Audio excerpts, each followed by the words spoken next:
pour améliorer l'école, la première des choses à faire, c'est de rendre l'autonomie aux différents acteurs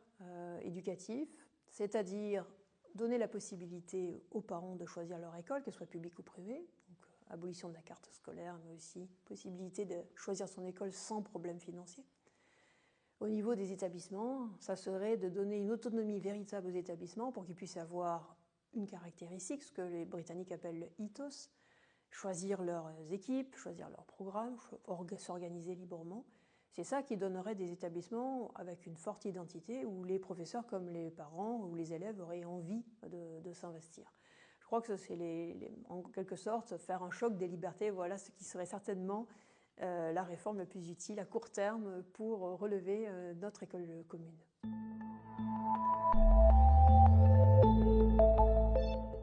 Depuis que l'école publique existe, elle a une vision de sa mission qui est ultra politique. Il s'agissait d'enraciner la République, il s'agissait d'enraciner la laïcité et puis inversement de détacher la population française de l'époque de la religion, mais aussi de certaines formes de conservatisme. Et l'école a évolué, les programmes ont évolué, mais sa dimension politique de la République, de l'école publique a toujours demeuré, puisque on veut faire de l'école publique le creuset de la République, l'endroit où se noue le pacte républicain. Et donc ça passe par différentes choses, ça passe par le fait de valoriser, j'ai envie de dire, le kit de valeurs du moment, mais aussi d'avoir une approche sur les droits de l'homme,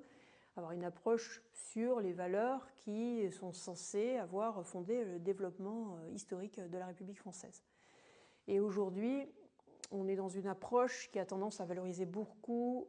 le contemporain, aux dépens du long terme et de l'historique, et de prendre de manière privilégiée en compte les problématiques, les défis sociétaux, les défis environnementaux, les mutations démographiques, avec des problématiques qui sont celles de l'adaptation aux défis contemporains. Et ça crée un biais qui est intéressant, mais un biais où certainement le manque de recul, le manque de consensus sur ces sujets est difficile à intégrer sans tension.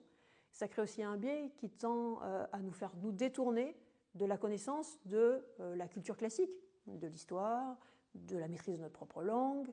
Et cette manière d'avoir une école peu transmissive, peu conservatrice, si on reprend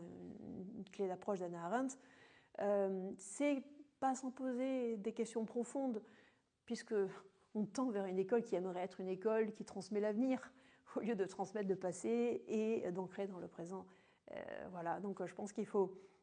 ne pas trop jeter le bébé avec l'eau du bain, continuer à s'intéresser à la culture classique, qui est la matrice de la pensée libre et critique du présent et de l'avenir.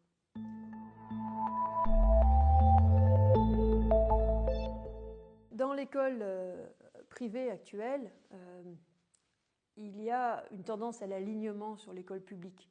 Et j'ai envie de rappeler que l'école privée sous contrat, c'est une école qui est née en 1959 avec la loi Debré, et que cette école a des possibilités d'action, des libertés, elle a ce qu'on appelle un caractère propre, et qu'il est important qu'elle le fasse vivre. Parce que notre société a besoin d'une approche pluraliste de la transmission, de l'éducation, et que c'est un des rôles politiques majeurs de l'école privée de faire vivre ce pluralisme. Et il est bon aussi qu'il y ait un aiguillon à l'école privée sous contrat, qui pourrait sinon s'endormir et s'aligner à l'excès sur l'école publique. Et cet aiguillon, je crois que c'est à la fois l'école à la maison, mais aussi les écoles complètement libres, qu'on appelle les écoles indépendantes ou les écoles hors contrat. Ces écoles complètement libres sont un lieu où la liberté des programmes est totale, dans le respect du socle commun, bien sûr, et du bon sens. Et donc, ces écoles-là sont certainement un endroit où on va pouvoir innover, mais on va pouvoir aussi avoir le courage et l'audace de garder ce qui fait notre socle culturel, civilisationnel, scientifique, qui nous unit et qui nous permet de vivre ensemble.